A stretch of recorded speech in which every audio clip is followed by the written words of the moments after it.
नमस्कार शेतकरी बंधूंनो. तर बघा, आता आपण पाहिलं तर पीएम किसान योजनेचा जो काय 22वा हप्ता आहे त्याचं वितरण केले गेलेलं आहे. दिनांक 13 मार्च 2026 रोजी माननीय पंतप्रधान नरेंद्रजी मोदी यांच्या हस्ते या हप्त्याचं गुवाहाटी आसाम येथून वितरण करण्यात आलं.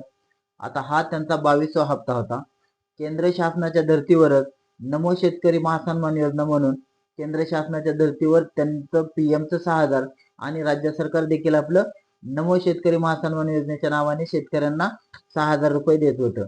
परंतु राज्य शासनाने आपण पाहिलं तर 7 हप्ते रेग्युलर दिले, परंतु 8वा हप्ता हा आपण पाहिलं तर जवळजवळ ऑगस्ट 2025 ते नोव्हेंबर 2025 या कालावधी करताचा जो काय ऑगस्टचा जो काय हप्ता होता तर त्याचं वितरण हे प्रलंबित आहे. आता आपण पाहिलं तर तसं पाहिलं तर 21वा हप्ता पीएम किसानने सोडलेला होता.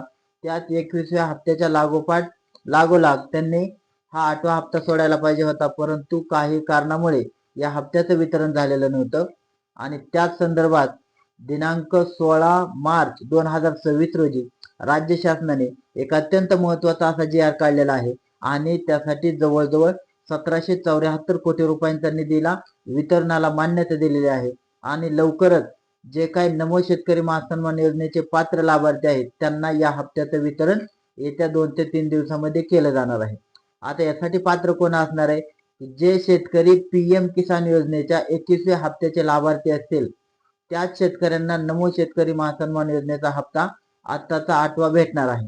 आता याच्यामध्ये त्यांनी अजून काय बदल केलेला आहे की जे नवीन बेनिफिशरी वाढलेले आहेत आणि जे डीबीटी मुळे ज्यांचं आधार सीडिंग नव्हतं त्यांनी डिसीडेड केलेलं आहे, तर अशा शेतकऱ्यांना देखील या हप्त्याचं वितरण केलं जाणार आहे. म्हणजे नमोचं ज्यांचं पहिलं पेंडिंग होतं असे देखील शेतकरी आता याच्यापासून म्हणजे हे हप्ता भेटायला पात्र होणार आहेत. त्याच्यामुळे बघा आपण पाहिलं तर पीएम किसानचा जो काय हप्ता होता तो 19 नोव्हेंबर 2025 ला सुटला होता आणि त्या लागोलागच 8व्या हप्त्याचं वितरण होणं म्हणजे व्हायला पाहिजे होतं, परंतु काही कारणामुळे झालं नव्हतं. आणि आता दिनांक 16 मार्च 2026 रोजी याचा जी आर काढलेला आहे आणि 8व्या हप्त्याचं वितरण हे आता शेतकऱ्यांना लवकरच केलं जाणार आहे. त्याच्यामुळे शेतकऱ्यांनी देखील ज्या शेतकऱ्यांचं डीबीटी इनेबल नसेल तर त्या शेतकऱ्यांनी डीबीटी इनेबल करून घ्यायचं आहे की जेणेकरून तुम्हाला हेच हप्ते नाही तर दुसरे देखील शासनाचे पैसे यायला अडचण येणार नाही.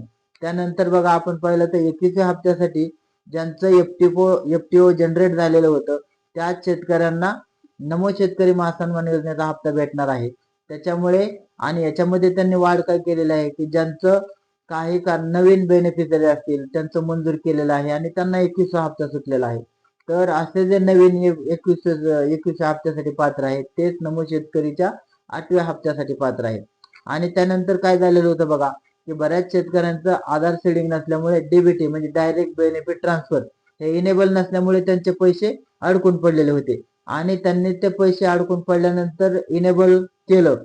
त्यानंतर त्यांना आता ज्यांचं इनेबल झालेलं आहे ज्यांचं डिसेडेड झालेलं आहे अकाउंट तर अशा शेतकऱ्यांना देखील 8वा हप्ता नमोचा पडणार आहे.